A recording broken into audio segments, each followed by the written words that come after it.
হেৰা তুমি কিন্তু এনেকৈ নকবা দেই খং উঠি যায় মোৰ থৈ দিয়ক আপোনাৰ খংটো আমি মাইকী মানুহবোৰে একো আপত্তি নকৰোঁ কাৰণে আপোনালোকে ভাবে আমি একোৱেই নকৰোঁ কিনো এনে ডাঙৰ কামবোৰ কৰা তোমালোকে আমাৰ কামবোৰ লৈ চোৱা অফিচৰ চিন্তা তাৰপিছত ঘৰৰ চিন্তা আৰু কি কি যে চিন্তা মনত লৈ থাকিব লাগে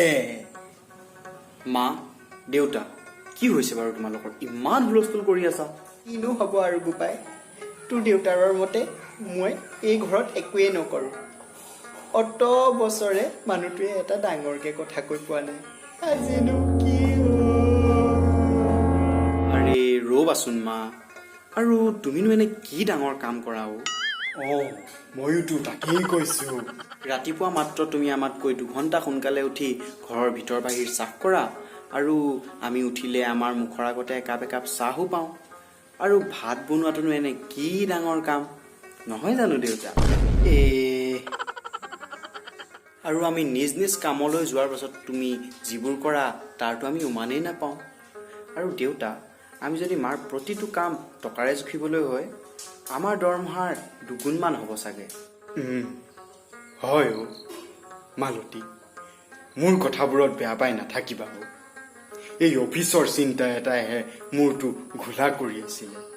সেইবাবেহে অলপ আৰু মা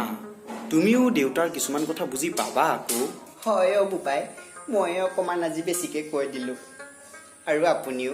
মোৰ কথাবোৰত বেয়া পাই নাথাকিব দেই নাই মালতী তোমাকনো মই বেয়া পাম নে তুমি মোৰ মৰম তুমি মোৰ হেঁপাহ বলো মই চাহ বনাওঁগে বোপাই বল আৰু লগতে পকৰীও বনাবা আপোনালোকেও বুজক সকলোৰে কামৰ মূল্য আছে আৰু ভিডিঅ'টো যদি চাই ভাল পালে তেতিয়াহ'লে লাইক কৰিব আৰু পৰিয়ালৰ সৈতে শ্বেয়াৰ কৰিব আৰু ছাবস্ক্ৰাইব কৰিবলৈ নাপাহৰিব আকৌ দেই ব'লা দেউতা